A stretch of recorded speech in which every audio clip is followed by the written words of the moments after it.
नहमदुहु व नसल्ली अला रसूलिहिल करीम। अम्मा बाद फ़अऊज़ु बिल्लाहि मिनश शैतानिर रजीम। बिस्मिल्लाहिर रहमानिर रहीम। कुल हुवल्लाहु अहद अल्लाहुस समद लम यलिद व लम यूलद व लम यकुल लहू कुफुवन अहद। सदक़ल्लाहुल अज़ीम। मेरे भाइयों, दोस्तों और अजीज साथियों, दुनिया में सबसे कीमती चीज़ जो अल्लाह ने हमें अता फरमाई है वो ईमान है। वो कलिमा है जो अल्लाह ने हमें दिया है।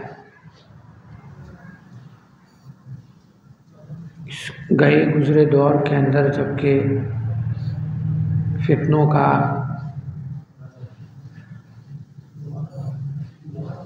तो हर दौर में रहे हैं, लेकिन चूँकि हम इस दौर में हैं तो हमने इस दौर के फितनों से लड़ना है।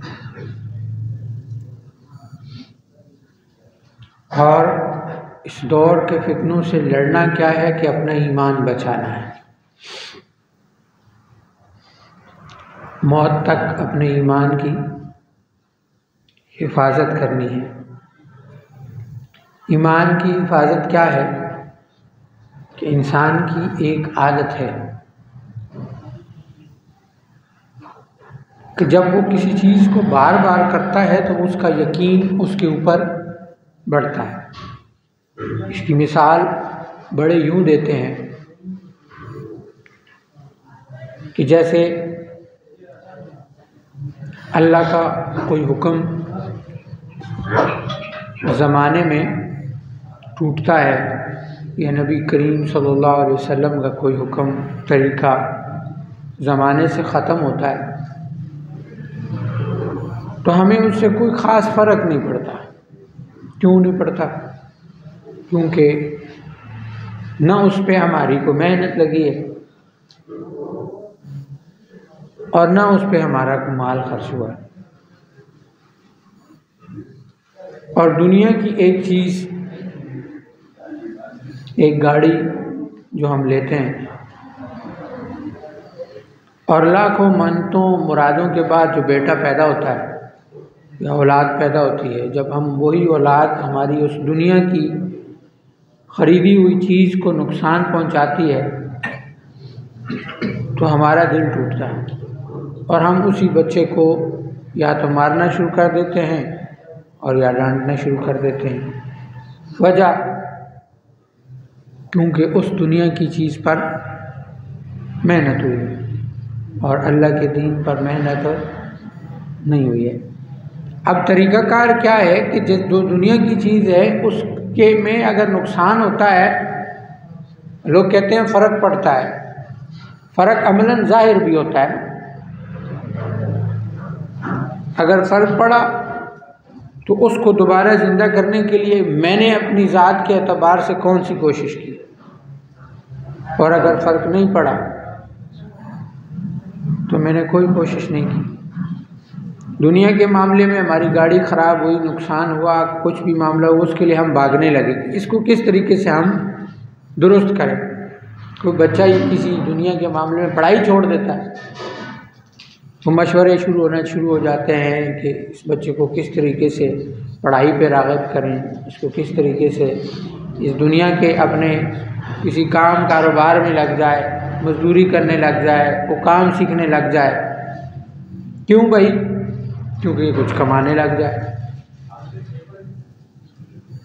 वो मैं उस दिन पढ़ रहा था ना,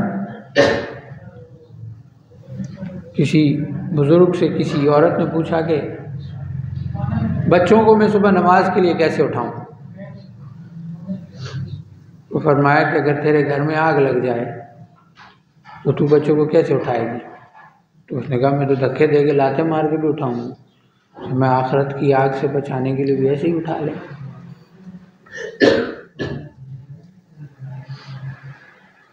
हम लोगों का जो ईमान बचा हुआ है ये अल्लाह का फजल है। अल्लाह ने रास्ते हमारे सामने दोनों रख दिए जिसका जिस चीज पे यकीन बैठ गया ना वो उसी पर चलता है, उसी को देखता है, उसी पे अपना निज़ाम सिस्टम करता है। यानी एक आदमी को ये पता चल जाए ना कि झूठ बोलना गुनाह है, वो समझना शुरू कर दे, वो दोबारा झूठ नहीं बोलता। एक आदमी को पता चल जाए ना कि सूद गुनाह है, वो दोबारा सूद नहीं लेगा। पता सबको है, यहाँ दिल में आ जाए कि इससे मेरा अल्लाह नाराज़ होगा या इससे ज़माने में खराबियाँ पैदा होंगी। असल में ये नफ्स और शैतान की जो जंग है, जिससे हमने ईमान को बचाना है। नफ्स क्या है, नफ्स की पहचान आप कैसे करेंगे? शैतान सबसे पहले आपको किसी चीज़ से हटाता है। हम सारी चीज़ें शैतान पे रख के ना बेगम हो जाए, बस जी मेरे को लो शैतान करा छोड़ा है, सारे काम करके शैतान पे डाल दो, हाँ बेगम पबेहा। शैतान का ये वार है कि वो पहले आप पे वार करता है शैतानी अंदाज से, और फिर आपके नफ्स पे वार करता है। ये तेरा कमाल है। मशहूर किस्सा है ना शेख अब्दुल कादिर जिलानी में, तुझे तुम्हारे इल्म ने बचा दिया। ये फिर नफ्स पे जादू फेंकता है। इंसान समझता है, पहले ये क्या करता है, पहले ये बरगलाने की कोशिश करता है कि आप कोई गुनाह कर लें, कोई अपना अकीदा बिगाड़ ले, तो फिर ये आपके ऊपर वो जिस हिसाब से आता है, इधर से आएगा, इधर से आएगा, इधर से आएगा, इधर से आएगा, ये कर लो। जब आपको इल्म हो जाता है, कायद का पता चल जाता है, फिर ये आपको किस में फंसाएगा, फिर ये आपको फंसाएगा कि किस तरीके से आप किसी भी चीज़, किसी भी गुनाह को अपने लिए हलाल समझने लगे। ये अक्सर साथी हमारे पास आते हैं ना, मेरे से नमाज नहीं पढ़ी जाती, नहीं मैं फजर नहीं पढ़ रहा, मेरे से फजर तू ना पढ़ना हलाल कराना चाहता है, नहीं पढ़ी जा रही तो गुनाह है ना, इस्तगफार कर, अल्लाह तुझे नमाज पे खड़ा कर दे। हलाल तो नहीं हो सकती ना, बाकियों के लिए 5 है, तेरे लिए 4 हो जाए। क्यों? क्योंकि जब आपको इस चीज़ का इल्म नहीं है तो ये आपको यहाँ पे लाता है कि गुनाह को अपने ऊपर, तेरे ऊपर कमाल है, तेरे पे जादू चल रहा है, और उस जादू की वजह से तू जो है ना वो नमाज नहीं पढ़ पा रहा। तो हम अपने आप को मुतमईन कर देते हैं, बस मैं बीमार हूँ, मैं माजूर हूँ, मैं नहीं पढ़ सकता हूँ। अपने आप को अपने खुद ही अपने ऊपर माजूरी इख्तियार कर ली। ये माजूरी नहीं है, इसको माजूरी नहीं कहते हैं। ये शैतान का वार है। अपने वक्त पे अपनी नमाज अदा करें, और जब आपको पता है कि फ़लाँ चीज़ गुनाह है तो वो गुनाह है, जब आपने किया है तो उस पर तौबा करो। कोई रास्ता उसमें से निकल नहीं सकता कि हाँ बता रहे हो, बता रहे हैं ना, वो बताने का मकसद ये होता है कि कहीं से मेरे लिए कोई रास्ता निकल आए और मैं ये कर लूँ। तो आप अपने गुनाह को हलाल अपने लिए समझने लगते हैं।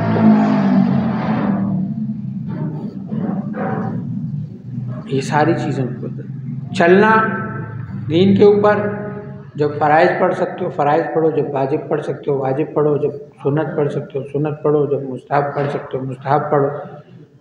जब बज़ाहिर पूरी माजूरी हो, फिर नमाज तो उस वक़्त भी उस हिसाब से, उस हालत में, उस तरह से पढ़ी जाएगी।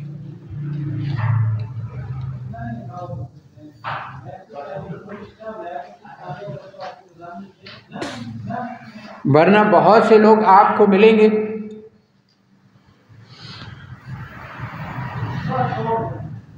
वो आपको ऐसे ऐसे वसवसों में डालेंगे या ऐसी ऐसी बातें करेंगे कि फिर आपकी सोच और वहम और गुमान में भी नहीं होगा कि ऐसा कैसे हो सकता है।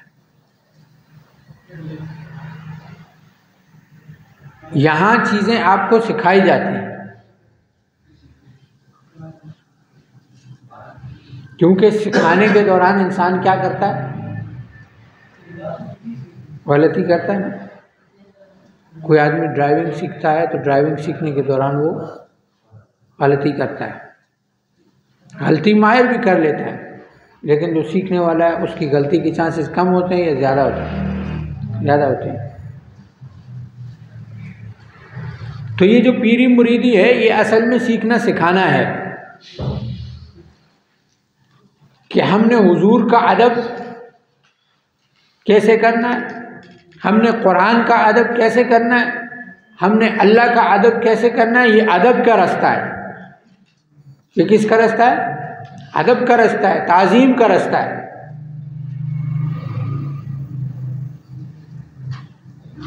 याद रखिए, शैतान मुशरिक नहीं था, शैतान मुशरिक नहीं था।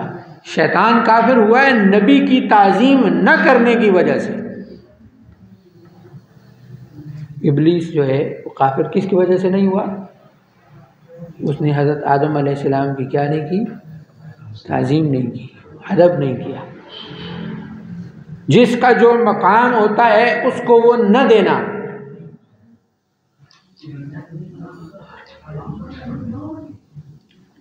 जैसे वो पहले यहाँ से ले चलो, हमने फलां को अमीर बना, तो मैं उसको अमीर नहीं मानता। ये पहली गलती है। मैं फलां के हुक्म को नहीं मानता। उसने जो मुंह से, ये जो मुंह से अल्फाज निकल रहे हैं, मैं अपनी मर्जी से निकाल रहा हूँ अल्लाह के हुक्म से। तो किसी को कोई सीट मिली, किसी को कोई जगह मिली, कोई किसी दर्जे में पहुंचा, कोई मुल्क का वज़ीर आज़म बना, कोई किसी महकमे का अफसर बना, उसको किसने बनाया? उसको अल्लाह ने बनाया। उसको सीट पे किसने बिठाया? उसको अल्लाह ने बिठाया। तो उसको न मानना अल्लाह की तकसीम से क्या है? इनकार है कि उसे अल्लाह ने तो दिया है, पर मैं क्या, मैं नहीं मानता, मैं नहीं मानता। अल्लाह की तकसीम से इनकार है। अब यहाँ ताज़ीम सिखाई जाएगी, हर आदमी का दर्जा सिखाया जाएगा। अब थोड़े से दर्जे में बयान कर देता हूँ, झगड़े भी आसान हो जाएंगे और बातें भी आसान हो जाएंगी। अब जैसे हम अक्सर सुनते हैं कि जी अली अजहरी रहमतुल्लाह के बारे में उनको दाता कहा जाता है। इसी तरीके से जो है वो पीराने पीर शेख अब्दुल कादिर जिलानी रहमतुल्लाह को गौसे आज़म कहा जाता है। और मेरे पास भी एक आया ना जी, गौसे आज़म आप कैसे कह सकते हैं? बहस उनकी आपस में चल रही थी, उनसे वो गौसे आज़म कैसे कह सकते हो? तो मैंने कहा पहले तो ये बताओ कि गौस किसे कहते हैं? कहते जी फरियाद सुनने वाला। मैंने कहा तू तो ज़ाहिरी तर्जुमे पे जा रहा है ना, गौस तो ओहदा है, ये तो ओहदा है। मैंने कहा इमाम अबू हनीफा रहमतुल्लाह को इमाम आज़म कहा जाता है। तो मैंने कहा मुझे फिर ये बताओ कि हम ऊपर से आते हैं कि हुजूर ने हज़रत अबू बकर सिद्दीक़ का तखल्लुस क्या रखा? सिद्दीक़। तो अल्लाह से बड़ा सिद्दीक़ कोई नहीं, और इंसानों में हुजूर से बड़ा सिद्दीक़ कोई नहीं। तो फिर सिद्दीक़ उन्हें क्यों कहा गया? कि हुजूर के बाद और अंबिया के बाद हज़रत अबू बकर जैसा कोई सिद्दीक़ नहीं है। ये सिद्दीकियत वाला सिलसिला यहाँ से शुरू हुआ है।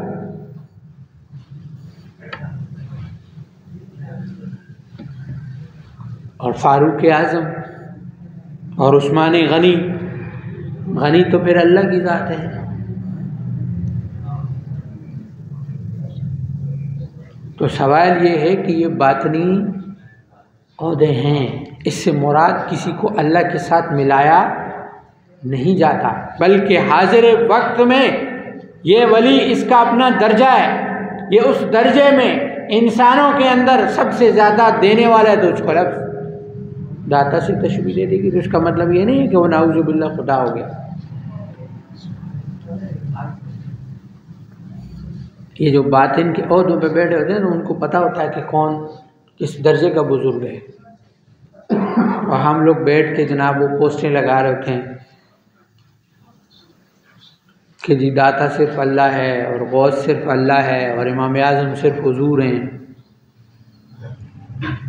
और मुझे एक ने कहा, मैंने कहा तुझे इमामुल अंबिया में और इमाम आज़म का फ़र्क पता नहीं है, तू आके हमसे बहस कर रहा है।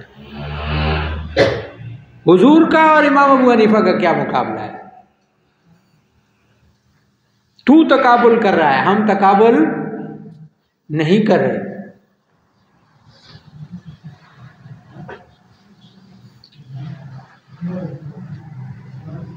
तो जिस चीज़ में तकाबुल है नहीं, उस चीज़ में तकाबुल लायक हो जाता है।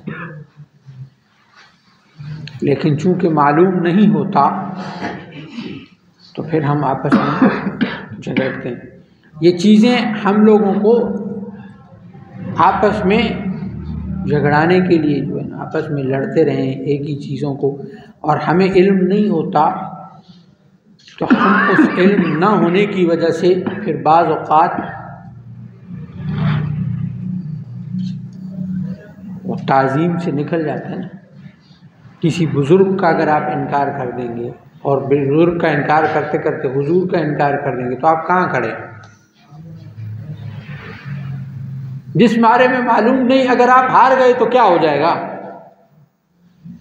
हम किसी के साथ बहस इसीलिए करते हैं कि इसको पता चल जाए मैं ठीक हूं।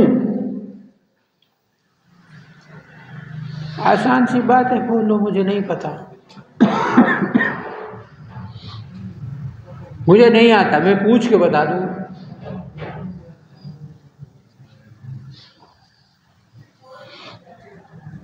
वरना हम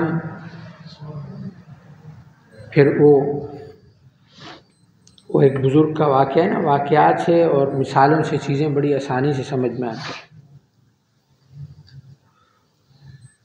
वो एक बुज़ुर्ग ने लिखा था कि मुझे तौफीक नहीं मिली तो मैं इतने साल तहज्जुद नहीं पढ़ सका।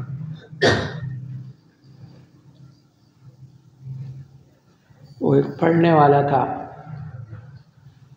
उसने कहा ये कैसे हो सकता है कि इंसान उठना चाहे और उठ ना सके, करना चाहे और कर ना सके। दिल में क्या आ गया? मैं आ गई। 10 साल तहज्जुद, फिर वो भी नहीं पढ़ा। तौफीक अल्लाह न दे ना तो इंसान नहीं कर सकता है। हम जो, मैं और आप जो यहाँ बैठे हैं ना, ये अल्लाह का फजल है हम पर कि अल्लाह ने हमारे कामों से हमें फारिग किया है। ये हम समझते हैं मैंने, मर्जी आपकी है, इसी मर्जी पे अजर है। मैंने पहले अर्ज़ किया था ना, रास्ते अल्लाह ने 2 दिखाए हैं हर एक को, कौन सा चुनना चाहता है। बाज़ औक़ात इंसान सही रास्ते पे चल नहीं सकता, लेकिन उसकी नीयत कि मैं चलना चाहता हूँ, उसकी नीयत के बक़दर उसको अजर मिलता रहता है।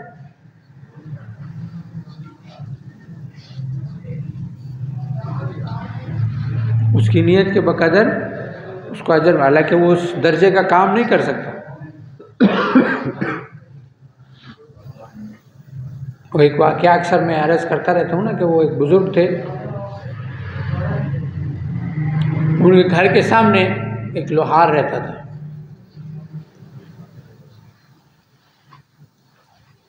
घर के सामने लोहार रहता था। वो लोहार जो है वो लोहे का काम करता था। तो इन बुज़ुर्ग को जब देखें, इनके सैकड़ों मुरीदैन थे, शेखुल हदीस थे वो, तो ये दुआ करता था कि या अल्लाह, अगर तू मुझे भी तौफीक देता, हिम्मत देता, तो मैं भी इस तरीके से खिदमत करता, हदीस की समझ होती तो हदीस पढ़ाता, लोगों को दीन सिखाता।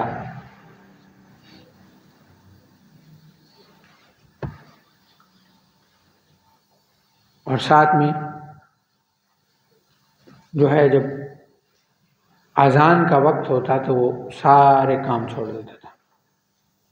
तो जब वो फौत हुआ तो इन बुज़ुर्ग का किसी उनके मुरीद के किसी ख्वाब में आया कि इस बुज़ुर्ग का दर्जा और इस लोहार का दर्जा अल्लाह ने बराबर रखा था। उन्होंने काम किया और इसने सिर्फ नियत की। इसीलिए अक्सर कहते हैं ना, नियत हुजूर सल्लल्लाहु अलैहि वसल्लम से एक हदीस शरीफ का मफ़हूम है कि हज़रत मूसा अलैहिस्सलाम का दौर था या किसी बनी इसराइल के किसी नबी का, कि कहत था मुल्क में और 2 मट्टी के बड़े बड़े पहाड़ थे। तो पहाड़ देख के उसके दिल में ख्याल आया, कहने लगा या अल्लाह अगर तू मुझे ये 2 पहाड़ अनाज के देता तो मैं ये लोगों में बांट देता। तो वक्त के नबी को अल्लाह ने वही भेजी कि तेरे खाते में 2 पहाड़ लिख दिए गए, तेरे खाते में 2 पहाड़ लिख दिए गए।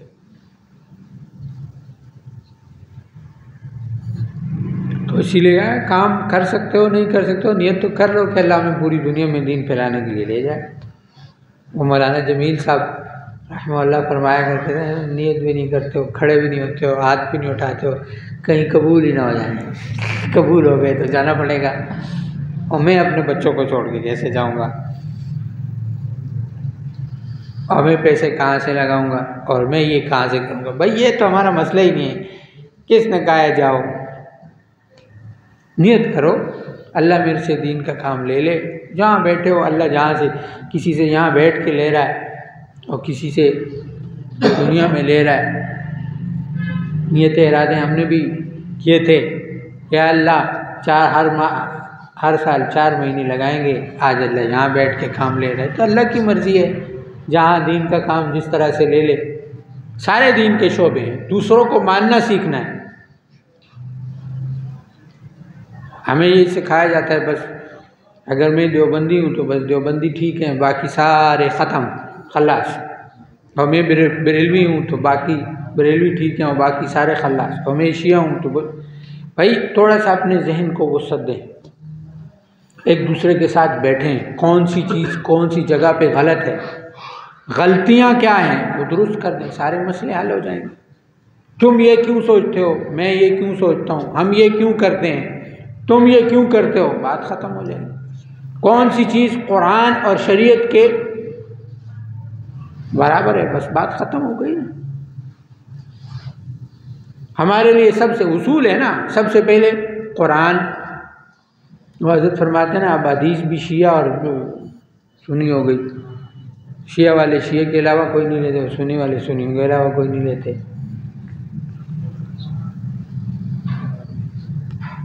हमें जब अल्लाह आपको वो इल्म अता फरमाएगा ना, तो जुमला सुनते ही, देखते ही, लिखा हुआ पढ़ते ही आपको पता चल जाएगा कि ये बंदा और ये बात किसकी है। ये अल्लाह दिल में नूर भर देता है कि ये कलाम किसने किया है। सूफी को पता होता है, जैसे एक बात लिखी हुई हो ना, तो आप ये महसूस कर सकते हैं कि ये बच्चे ने लिखी है या बड़े ने लिखी है, दुनियादार ने लिखी है या दीनदार ने लिखी है, अनपढ़ ने लिखी है या पढ़े लिखे ने लिखी है। और इतने बड़े दर्जे का आदमी हो तो उसकी पहचान न हो सके, ये हदीस है या नहीं।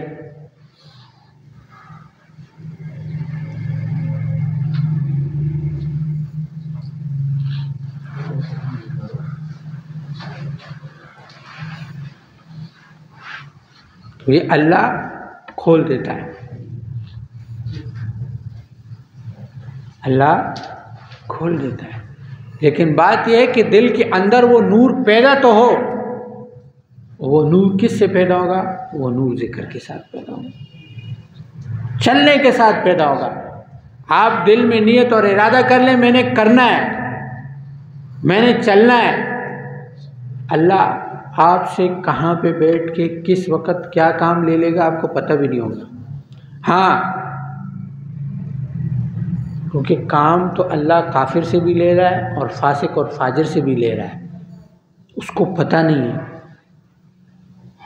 आज मखलूक की इस्तेमाल या आसानी के लिए जितनी भी चीज़ें पैदा हो रही हैं, जितनी भी चीज़ें बनाई जा रही हैं, वो इस वक्त कौन बना रहा है?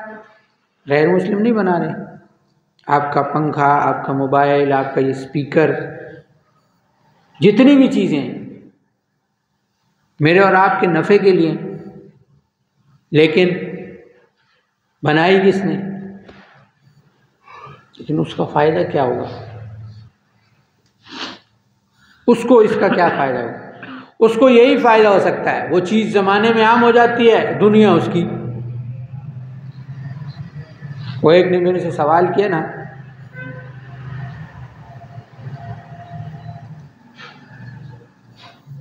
कि एक आदमी है, वो सारी ज़िंदगी लोगों को वो चैरिटी करता है, वो सारा कुछ करता है, और अल्लाह उसको उठा के जहन्नुम में डाल देगा क्योंकि उसने अल्लाह को नहीं माना। और एक आदमी बेईमानी करता है, कलमा पड़ा हुआ, उसको उठा के अल्लाह जन्नत में डाल देंगे। मैंने कहा कानून तूने पूरा पढ़ा नहीं ना, इल्म लिया नहीं, इसलिए तुझे पता नहीं। वो जितनी चैरिटी करता है अल्लाह उसे उतना माल और दे देता है, उसका बदला उसको अल्लाह दे देता है, दुनिया में दे देता है, ले ले। वो जितना देता जाता है अल्लाह उसको और देता जाता है। और जो यहाँ खराबी पैदा कर रहा है, ये तो तू कह रहा है ना कि उसको अल्लाह जन्नत देगा, या मैं कह रहा हूँ अल्लाह उसको देगा या नहीं देगा, तुझे क्या पता और मुझे क्या पता। उसको किस वक़्त जन्नत मिलनी है तो अल्लाह जानता है। मखलूक के साथ जो खिदमत, उससे अल्लाह मिलता है, लेकिन ईमान के साथ हो। हमारे यहाँ एक बहुत बड़ी खराबी है। खराबी क्या है? आगे आ जाओ, कोई और साथी आ जाते हैं। कोई आदमी किसी बुराई में मुब्तला हो, तो बुराई में मुब्तला होने के बाद अक्सर ऐसा होता है कि उसकी मौत के वक्त अक्सर देखा जाए तो वो बीमार हो जाता है। किसी को कैंसर हो जाएगा, किसी को क्या हो जाएगा, किसी को तो क्या कहते हैं लोग, ये अमलन सज़ा मिलनी। तू अल्लाह से पूछ क्या है, नाऊज़ु बिल्लाह। हुजूर ने तो बीमारी को रहमत फरमाया है, तो जिस पर बीमारी आए हुजूर फरमा रहे हैं रहमत है, और तू कह रहा है अजाब है।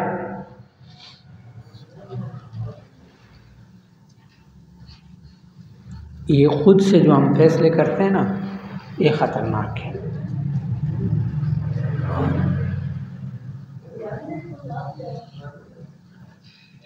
बीमारी क्या है? जैसे मैं आज कह रहा, आज भी मैंने कुछ लोगों को समझाया बात, उससे अल्लाह ने खोली।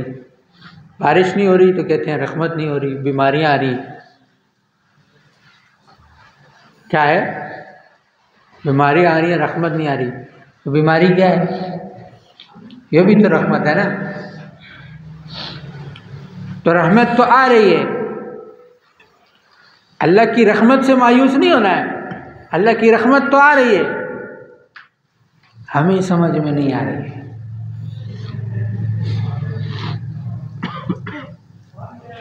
अल्लाह अपने बंदों को, अगर हम हर वक्त ये हमारे गुनाहों की सज़ा है, और जब हम कहते हैं ना हमारे गुनाहों की सज़ा है, तो लोगों की गुनाहों पे नज़र होती है। फलां ये कर रहा है, फलां वो कर रहा है, फलां वो कर रहा है। मैं पाक साफ हाजियाँ था या मस्जिद पे बैठ गया, ये मैं अपने लिए कह रहा हूँ।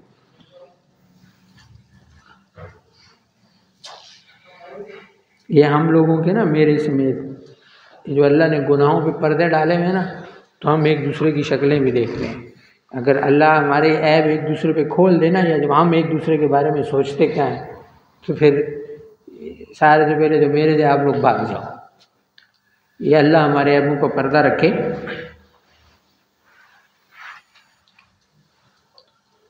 तो ये कहना कि ये फलां के गुनाहों की सज़ा है, फलां के मेरे मामलात मेरी वजह से हैं, मेरे साथ अच्छा हो रहा है मेरे लिए, ये दुनिया गुनाह सज़ा की जगह नहीं है भाई, ये दुनिया अमल की जगह है।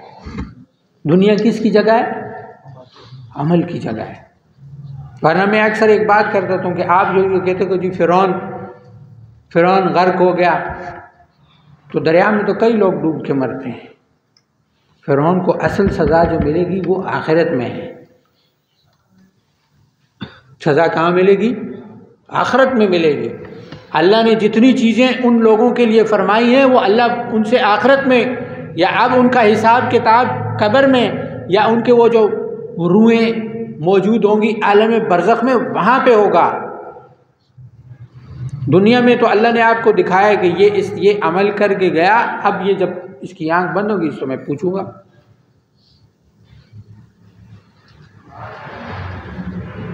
हम कि तो उसकी वजह यह है कि हम उसको देख के फिर अल्लाह से वो सवालात करना शुरू कर देते हैं।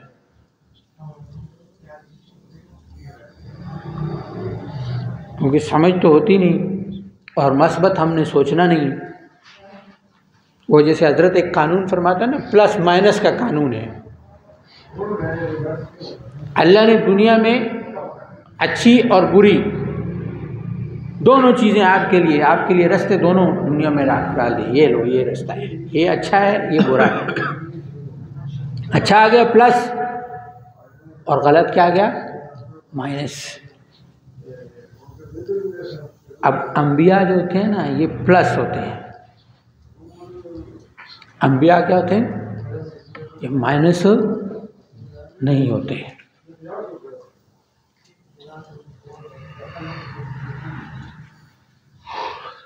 अब जो मैंने शुरू में अर्ज़ की थी ना कि ये जो पीरी मुरीदी सिखाई जाती है, तो बाज़ काम जैसे हुजूर ने फरमाया ना, कुरान में जो समझ आए उस पर अमल करो, और जो समझ ना आए उस पर ईमान रखो कि ये अल्लाह की तरफ से है।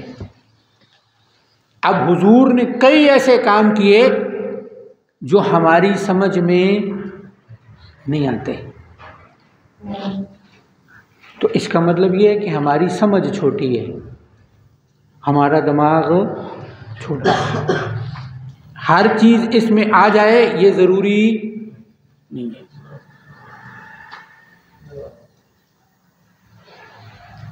अब ये जुमला मैंने सबसे पहले अशरफ अली थानवी रहमतुल्लाह के मलफूज़ात में पढ़ा था कि मेरे शेख का हर काम मुझे समझ में आए कि वो क्या है ये ज़रूरी नहीं है।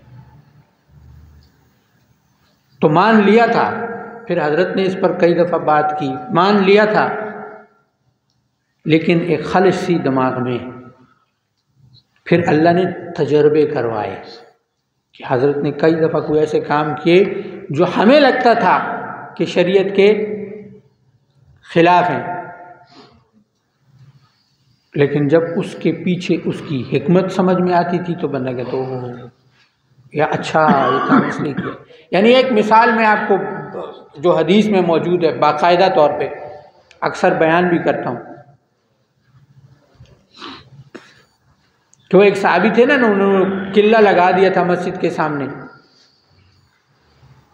कि जो भी आए अपनी, जो उस वक़्त तो जानवर होते थे, गधा, घोड़ा, ऊँट वगैरह, तो जो लाए सवारी को इसके साथ बांधे। अब उन्होंने अपनी तरतीब से क्या किया? शरई काम किया। लेकिन दूसरे साहबी आए तो उनके नज़दीक ये गैर शरई काम था कि जो भी आएगा उसका पाँव इसके साथ लगेगा, वो गिरेगा। उन्होंने क्या किया? उन्होंने उखाड़ के फेंक दिया।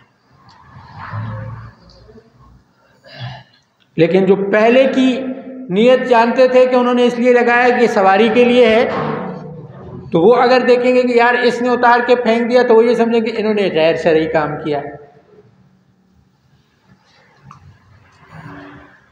तो अब बता कौन सकता है कि सही था या गलत? जिसने किया है। जिन्होंने लगाया था वो बता सकते हैं कि उनकी नीयत क्या है, या जिन्होंने उखाड़ा था वो बता सकते हैं कि मेरी नीयत क्या है, मैंने क्यों उखाड़ा। हमें शैतान बदगुमान करता तो हम कहते हो इसने तो इसलिए किया होगा, उसने तो इसलिए किया होगा, उसने तो इसलिए किया होगा। तो हम एक दूसरे के लिए बदगुमानियाँ, और चे जाएगा कि फिर सहाबा के लिए, बुजुर्गों के लिए, अहले बैत के लिए, और फिर हुजूर के लिए, या फिर अल्लाह के लिए। तो प्लस वाली जगह से कभी माइनस नहीं आ सकता। जब आप ये ज़हन बना लेंगे ना कि प्लस वाली जगह से माइनस आ नहीं सकता, वो प्लस ही प्लस है, तो फिर अल्लाह आपको उनका प्लस दिखा भी देगा। लेकिन पहले ईमान बिलगैब ही है। अल्लाह पर जो ईमान लाना है वो पहले इसीलिए लाना है, जैसे फरमाया ना कि तू दिल में तो आता है समझ में नहीं आता, मैं जान गया तेरी पहचान क्या है। फिर अल्लाह आपको सारी चीज़ें दिखलाएगा। अल्लाह नूरुस समावात वल अर्ज़, अल्लाह का नूर कहाँ कहाँ मौजूद है।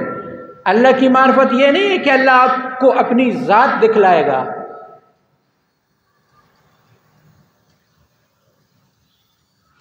अल्लाह का नूर कहाँ कहाँ मौजूद है, और अल्लाह की ये बनाई हुई चीज़ें किस तरह से काम करती हैं, और इसमें अल्लाह की कौन कौन सी ताकत इस्तेमाल होती है, किस तरह से ताकत इस्तेमाल होती है। फिर अल्लाह आपको ताकत देता है, और ताकत देने के बाद आप काम नहीं कर सकते हो, तो फिर अल्लाह कहता है अब करना।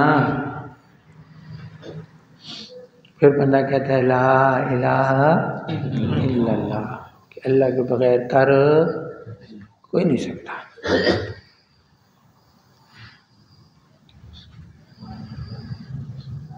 यानी आसान मिसाल समझ लो ना कि गाड़ी चलती है पेट्रोल से, और गाड़ी भी है, पेट्रोल भी है, और चलती फिर भी नहीं है, और पैसे भी हैं कि ठीक करा लेंगे, चलती फिर भी नहीं है।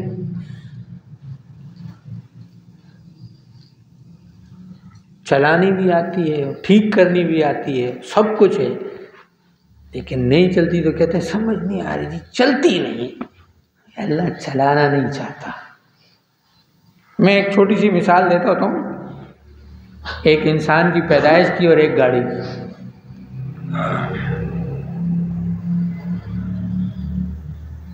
पेट्रोल को अगर आग जलाओ, तीली लगाओ, तो वो सारे पेट्रोल को आग लगती है? बोलो भाई, लगती है ना? उसको लगा दो, आग तो लग जाएगी ना। और गाड़ी के अंदर बैटरी लगी इसीलिए होती है कि स्पार्क पैदा करे, इसीलिए लगी होती है ना।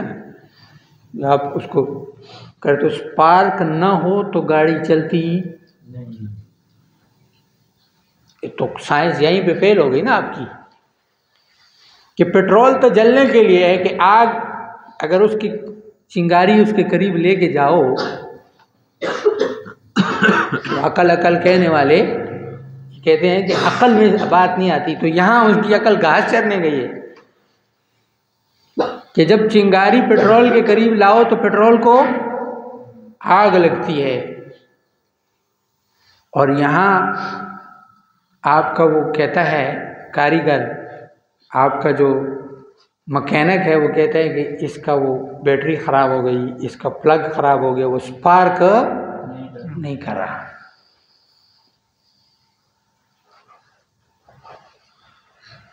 तो कानून तो ये होना चाहिए कि तुम आपकी टंकी डल दो और ख़त्म हो जाए। यहाँ तो स्पार्क ना हो तो गाड़ी ही नहीं चलती। तो खिलाफ चला कौन रहा है? अकल वालों के लिए खुली खुली चीज़ें मौजूद है, अगर वो समझे तो। अब डॉक्टर के पास चले जाओ,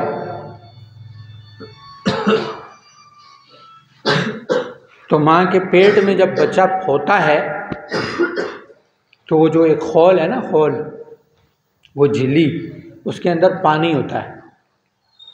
क्या होता है? पानी होता है। और अगर वो पानी लीक हो जाए ना, वो पानी ख़त्म हो जाए, तो डॉक्टर कहते हैं बच्चा मर जाएगा। डॉक्टर क्या कहते हैं? वहाँ पानी के न हो तो मर जाएगा, दुनिया में आ जाए तो पानी में डालो तब मर जाएगा। तुम्हारी साइंस कहाँ है? तुम्हारी अकल कहाँ है? वहाँ पानी के बगैर मर जाएगा, यहाँ पानी में मर जाएगा। वहाँ पानी के बगैर नहीं रह सकता, यहाँ पानी में नहीं रह सकता। ये है मेरा अल्लाह, जो तुम्हें तुम्हारी साइंस में दिखा रहा है, पर ये लोग जानते हुए नहीं मानते, इसलिए सजा है। कोई तो है जो निज़ाम हस्ती चला रहा है, वही खुदा है। ये दो मिसालें दी हैं। जब आप मान लोगे ना अल्लाह है, फिर अल्लाह आपको हर हर चीज़ में दिखाए मैं कहाँ हूँ। मैं कहाँ हूँ।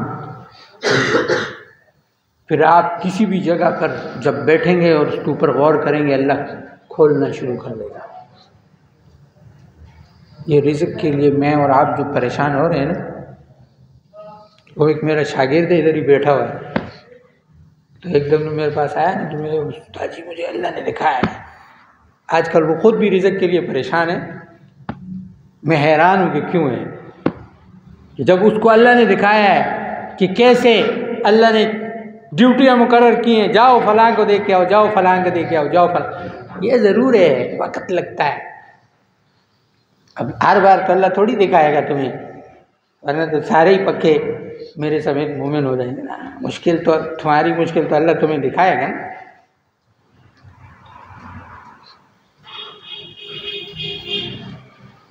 नहीं, वो साहबा परेशान है इस बात पर नहीं होते कि अल्लाह की मदद क्यों नहीं आई। अल्लाह की मदद कब आएगी, अभी तक पहुंची नहीं। आनी है, पता होता था।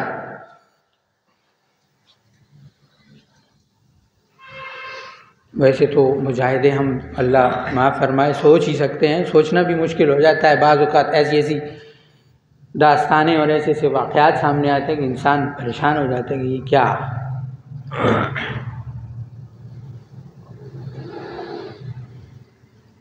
लेकिन जब अल्लाह खोलता है ना, तो अल्लाह हर चीज़ में आपको, ये चीज़ जब अल्लाह खोलता है ना, अल्लाहु नूरुस समावाति वल अर्ज़, ये उंगली की हरकत, हज़रत फरमाते हैं ना अपनी पहचान सीखो। ये पूरा है, आप एक पूरी कायनात अपने अंदर लेके घूम रहे हैं। लेकिन इस कायनात को समझना भी आसान काम नहीं है, ज़िंदगी लग जाती है अपने अंदर की इस जंग को समझने। वो हुज़ूर का फरमान है, अफ़ज़ल जहाद क्या है? किसके साथ? नफ्स के साथ जहाद। पुरानी बात है, सोचता था ये नफ्स के साथ जहाद अफ़ज़ल कैसे हो सकता है। वहाँ बंदा जाता है, लड़ता है, उसको ज़ख्म मिलते हैं, उसको ये होता है, वो अपनी जान तक दे आता है। वो नफ्स के साथ जहाद कर चुका होता तभी जान देने के लिए जाते हैं। ऐसे कहाँ जाएगा? ऐसे तो मस्जिद में नहीं जा रहा, जहाद के लिए किधर जाएगा? जाता है?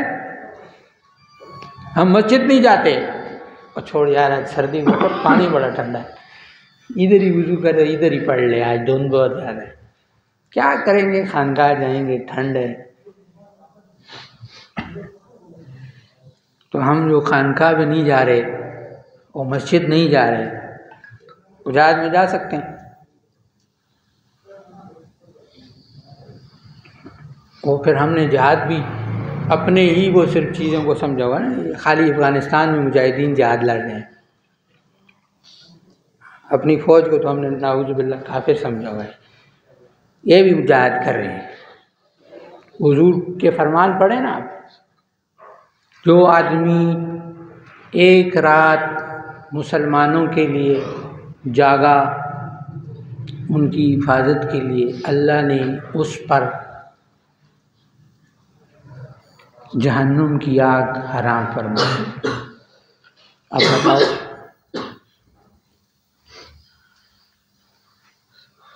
अब होगा क्या, ये तो मेरे और आपका भी नहीं पता ना, लेकिन उनके लिए अल्लाह ने रास्ता छोड़ा है कि नहीं।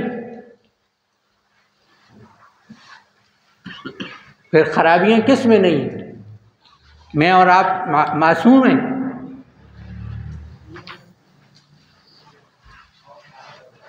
मैं और आप मासूम हैं, तो खराबियां मैंने पहले भी अर्ज़ की कि हम सबसे पहले जब दूसरों को, जब हम कहें ना कि गुनाहों की वजह से है, तो गुनाहों पर नज़र अपनी होनी चाहिए। और जब हम ये कहें कि अल्लाह अता फरमा, तो अब गुनाहों पर नज़र नहीं रखनी, अल्लाह की रहमत पर नज़र रखनी। अब गुनाह नहीं देखने। जब मांग रहे हो ना अल्लाह से कोई भी चीज़, पैसा मांग रहे हैं, घर मांग रहे हैं, गाड़ी मांग रहे हैं, अब गुनाहों को नहीं देखना, क्योंकि अब शैतान आपकी तवज्जो दिलाता है, तू तो गुनाहगार है, तेरी दुआ अल्लाह कहाँ से कबूल करेगा। अब नज़र हो अल्लाह की रहमत पे कि अल्लाह की रहमत मेरे गुनाहों से बहुत बड़ी है। अगर गुनाहों पर अल्लाह ने पकड़ना होता तो मैं दोनों टांगों पे चल सकता था। मैं जो अपने टांगों पे चल रहा हूँ और मेरा चेहरा तब्दील नहीं हुआ, तो ये हुजूर की दुआ है और अल्लाह का फजल है कि मैं बचा हूँ।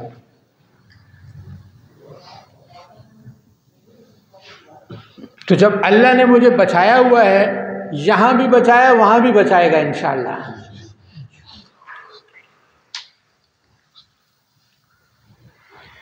हमारे यहाँ क्या होता है ना, हमारे यहाँ हर आदमी का एक क्राइटेरिया है। लोग इस्लाम से पता है दूर क्यों होते हैं? मेरे और आपकी वजह से। हम जितना इस्लाम पे चलते हैं ना, उससे नीचे वाला जो नहीं चल रहा होता ना,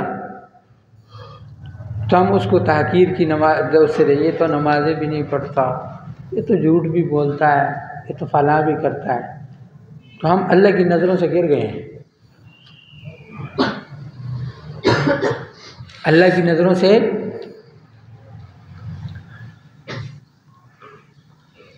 उसका एक बड़ा आसान सा कुलिया एक बुजुर्ग ने फरमाया। छोटों को देखो ना, छोटों को, अपने से जो छोटे हैं, तो ये सोचो कि इसके गुनाह कम है। चेंज, अपना दिमाग चेंज करें ना। छोटा देखें तो क्या कहें, क्योंकि इसकी उम्र छोटी है तो इसके गुनाह कम है। और अपने से बड़ा देखें तो कहें कि ये मेरे से बड़ा है इसलिए इसकी नेकियां ज़्यादा हैं, बजाय ये देखने के कि इसमें क्या खामी है और उसमें क्या खामी है, और इसमें क्या खराबी है और उसमें क्या खराबी है। ये शराब पीता है और ये झूठ बोलता है और फलां ज़िना करता है। शरीयत के कानून इतने सख्त हैं ना, हम लोग तो कुछ भी बोल देते हैं। फरमाया कोई मर्द औरत को बरहना देख ले, नंगा देख ले, वो उसके ऊपर फिर भी बहतान नहीं लगा सकता कि इन्होंने जिना किया।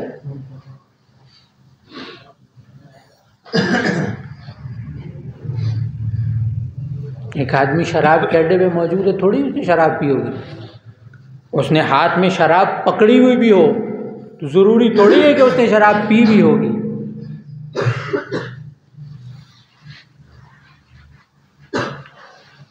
हम तो सारे अदवार से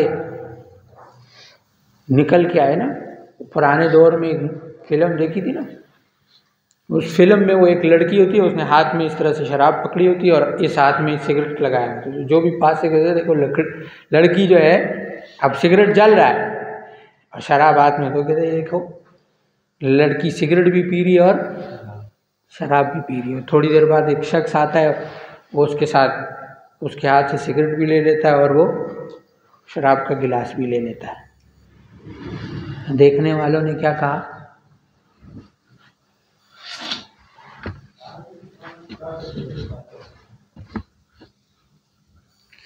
बाज़ औक़ात आँखों देखा भी गलत होता है। ज़रूरी नहीं है कि हर आँखों देखा ठीक हो और हर कानों सुना ठीक हो। और फिर अक्सर लोग कहते हैं ना, तहकीक कर लो। गुनाह की तहकीक से भी हुजूर ने मना फरमाया कि तजस्सुस में न पढ़ो, तजस्सुस में न पढ़ो। एक बंदे का गुनाह अल्लाह ने छुपाया, आप क्यों उसको निकालते हो बाहर? अगर किसी का कोई आ गया तो डायरेक्ट उसके पास चले जाओ। भाई मत करो यार, अकेले में ही नहीं, 10 बंदों में, ओए फलाने ये जो ना किया, आइंदा के पास बाद आपके पास बैठेगा भी नहीं। कि इस्लाह इस चीज़ का नाम नहीं है कि हम जो है ना वो लोगों के ऐबों को उछालना शुरू कर दें। हुजूर ने फरमाया लोगों के ऐबों पर क्या करो, पर्दा डालो। जो लोगों के ऐबों पर पर्दा डालेगा, अल्लाह उसके ऐब पर पर्दा डालेगा। हाँ, अभी टाइम है।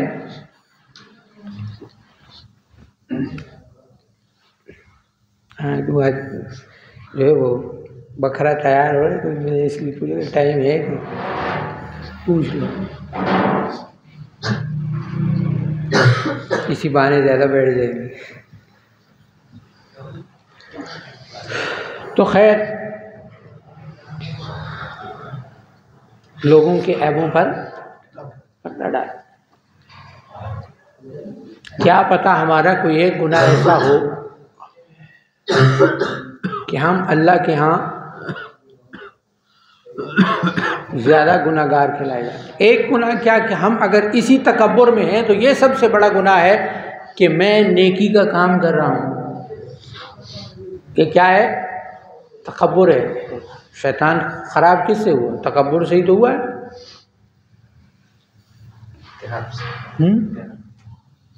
चलो अब 10 मिनट मेरा इंतज़ार करते, तैयार है। मुफ्ती साहब से पूछो ना, गिलास लेंगे? अच्छा, ये मुझे दे दें। अच्छा, गिलास लेंगे या क्या इरादा? चलाने वाले हैं। अच्छा, हैं? बस फिर हो गया। मुख्तसर सा आप बयान कर दीजिएगा, मैं क्लास की थोड़ी सी। हाँ, अच्छा। तो इसमें जो है वो हमें ख्याल करना चाहिए, इसमें हमारी बहुत कोताही है कि हम लोगों के ऐबों पर से पर्दा जो है वो ना उठाएं। और दूसरी बात ये है कि चूँकि ये खानकाह हमारी खानकाह है, ये हमारा घर है, ठीक है? तो ये नहीं कि सिर्फ जुम्मे वाले दिन हम यहाँ आएँ। ये खानकाहें, मदारिस,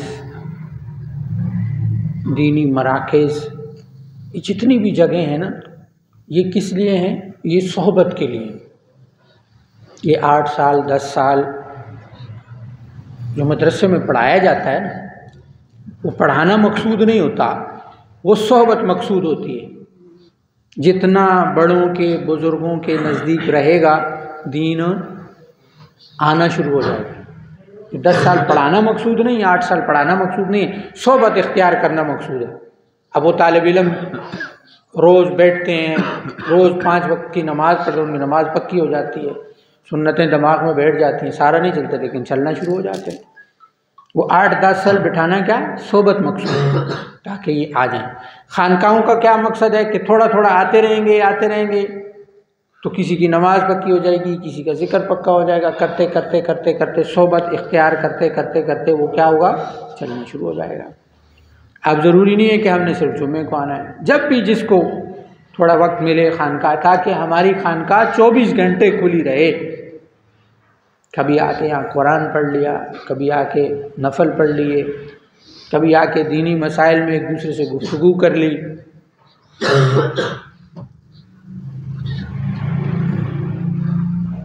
मसला पूछ लिया, ठीक है, ग्रुप में पूछ लिया। अपनी ज़िंदगी के मसाइल को उलमा से पूछना। अब फिर सवाल पता क्या होता है? सवाल ये होता है कि जी किससे पूछें, किसकी माने। एक मौलवी कुछ कहता है, दूसरा मौलवी कुछ कहता है। बच्चे को स्कूल पढ़ाना हो ना तो 10 जगह मशवरा करके एक स्कूल मुंतखब कर लेते। करते हैं नहीं करते? और दीन के लिए हम वो बड़े फरमाए, दीन के लिए हम लल्लू बन जाते हैं, सादे बन जाते हैं, बेवकूफ़ बन जाते हैं, हमें तो कुछ पता नहीं है। जो दुनियादार आदमी होता है ना, उसने ज़माना देखा होता है। मस्जिद में बैठा हुआ मौलवी, ये फिर सादे होते हैं, इनको दुनिया का पता नहीं होता। लेकिन दुनियादार आदमी को अल्लाह ने इतनी पहचान दी होती है और देख के समझ जाता है कि बंदा ठीक है कि गलत है। होता है नहीं होता? उसको इतना पता था कि मेरी दुकान में ये दाखिल होने वाला है ना, ये लेगा कि नहीं लेगा, पता होता नहीं होता? ये मज़े लेने आया है या चीज़ लेने आया है? होता नहीं होता? तो उसको ये नहीं पता होता कि ये मौलवी सही बोल रहा है या गलत बोल रहा है। खाली वो अपना ज़हन उधर लगाना नहीं चाह रहा है, कौन वो तहकीक करता रहे, लेकिन ये मेरी ज़ात की तहकीक है, मेरे नफ्स की तहकीक है, तो इसके लिए पता लग जाता है। लेकिन ढूंढने वालों, वो इलाम इकबाल का क्या शेर है? ढूंढने वाले को दुनिया भी नहीं देते। हाँ, कोई काबिल हो तो शान की कही देते हैं, ढूंढने वालों को दुनिया भी नहीं देते। इलाम इकबाल हमारे सूफ़ी थे ना, वो अक्सर ये शेर भी हम सुनाते थे ना, वो लाहौद वाला क्या है, इलाम इकबाल में मुझे शेर निकले हुए। हाँ, ताहिर लाहौती उस रिज़्क़ से मौत अच्छी, जिस रिज़्क़ से आए परवाज़ में होता है। ताहिर लाहौती क्या है? किताबों में अब तक पढ़ा है, ये परिंदा है। क्या है वो? परिंदा खुद इंसान है। कौन है वो? खुद इंसान है। इसको पर लग जाते हैं, पर लगाने के लिए कि मोहम्मद से वफा तूने तो हम तेरे हैं, ये जहाँ चीज़ है क्या लोहो कलम तेरे हैं। ताहिरी लाहौती बनने के लिए मोहम्मद सल्लल्लाहु अलैहि वसल्लम से वफा ज़रूरी है। वो तरीक़ा इख्तियार करना पड़ेगा, फिर अल्लाह आपको ताहिरी लाहौती वाले उस पर। लाहौत मकाम है। लाहौत क्या है? मकाम है।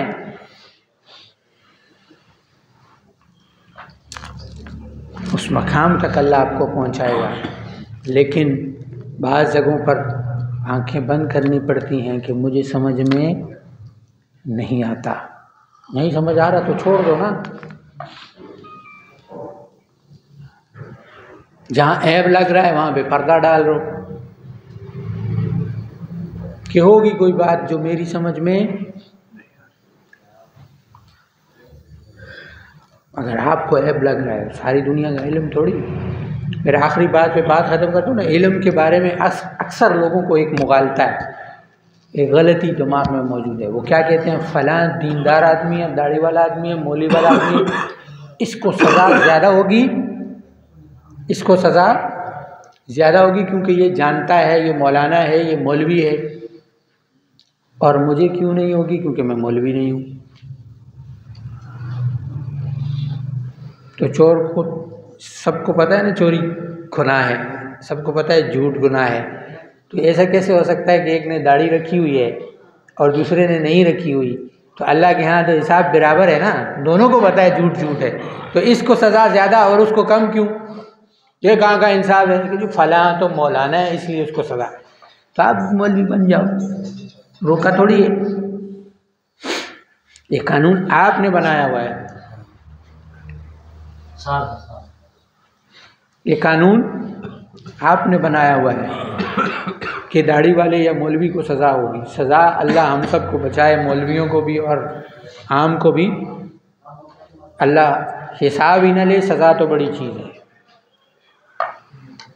इसे तो कानून के ख़िलाफ़ बात है, लेकिन अल्लाह की रहमत की वजह से हमारी जुर्रत होती है कि हम कहते हैं अल्लाह तू इंसाफ भी मत करना, क्योंकि इंसाफ का सिस्टम शुरू हो गया तो फिर मेरे समेत बचना सबका बड़ा मुश्किल है। अल्लाह को कौन हिसाब देगा भाई?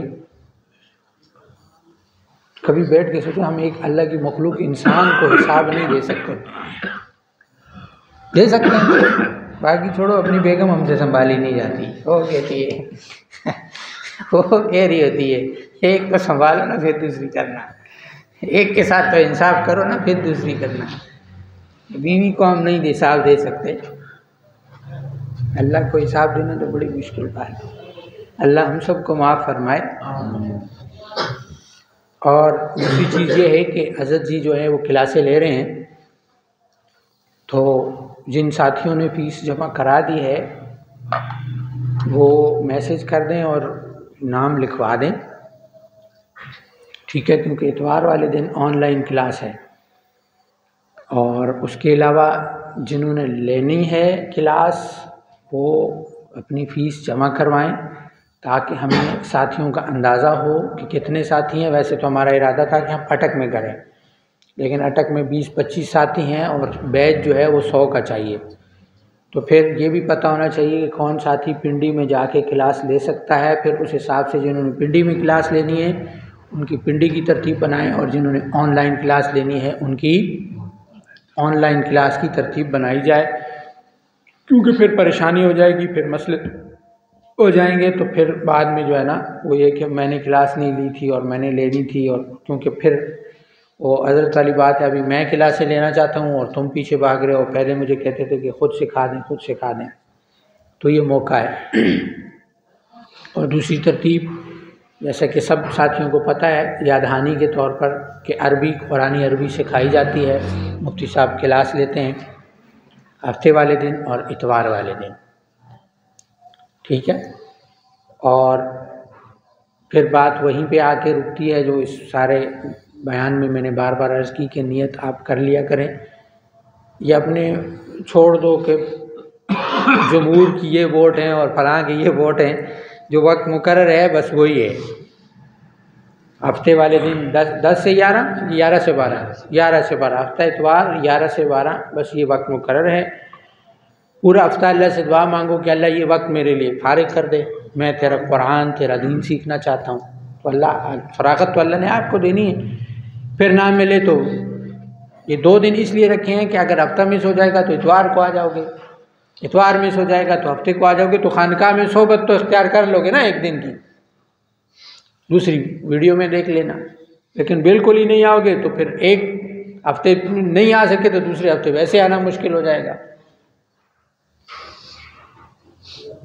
ठीक है? तो ये सारी चीज़ें। फिर दूसरी चीज़ ये है कि जुम्मे वाले दिन असर से मगरिब, मैं काफ़ी अरसे से चाह रहा हूँ लेकिन आज बाकायदा ऐलान कर रहा हूँ, जुम्मे से वाले दिन असर से मगरिब जिन लोगों का कुरान ठीक नहीं या जिन लोगों ने कुरान पढ़ा हुआ ही नहीं वो आ जाएं। कारी ज़करिया साहब इंशाअल्लाह मौजूद हुआ करेंगे और आपको कुरान पढ़ाएंगे, अपना कुरान भी ठीक करें। इसके लिए कोई उम्र की कैद नहीं है कि मैं अब 50 साल का हो गया, 40 साल का हो गया या 30 साल का हो गया तो अब मैं कुरान कैसे पढ़ूं। जब दुनिया सीखने में, ये मोबाइल है ना, टच मोबाइल, अनपढ़ भी फेसबुक चला रहा होता है, व्हाट्सअप का उसको पता होता है, पता है नहीं पता है, सबको पता है ना। कुरान पढ़ने में दिल लगाना पड़ेगा, ये अल्लाह का कलाम है, ये तो फिर आएगा। तो जब दिल नहीं लगाया तो फिर नहीं आएगा। तो इसलिए ये सारी, आमीन। अल्हम्दुलिल्लाहि रब्बिल आलमीन व आक़िबतु लिल मुत्तक़ीन, अस्सलातु वस्सलामु अला सय्यिदिल अंबिया वल मुरसलीन या अल्लाह तू पूरी उम्मत के गुनाहों को माफ़ फरमा। या अल्लाह तू हमें माफ़ फरमा। या अल्लाह तू अपना क़ुर्ब अता फरमा। रब्बना आतिना फिद दुनिया हसना व फिल आखिरति हसना व क़िना अज़ाबन्नार। या अल्लाह जितनी दुआएं, खैरें, बरकतें आक़ा सल्लल्लाहु अलैहि वसल्लम ने और बुज़ुर्गों ने मांगी हैं, अल्लाह सब में हमारा हिस्सा फरमा। जिन शुरूर और फितन से पनाह मांगी, पनाह अता फरमा। अपने रास्ते की, दीन की, शहादत की मौत अता फरमा। जब इस दुनिया से जा रहे हों, हमारे जिस्म का रुआं रुआं तेरा ज़िक्र कर रहा हो, ज़बान से कलमा जारी और सारी हो, ला इलाहा इल्लल्लाह मुहम्मदुर रसूलुल्लाह व सल्लल्लाहु तआला अला खैरि खल्क़िही मुहम्मदिन व आलिही व अस्हाबिही व ज़ुर्रिय्यतिही व आलि बैतिही अजमईन बिरहमतिका या अरहमर राहिमीन। आमीन आमीन आमीन।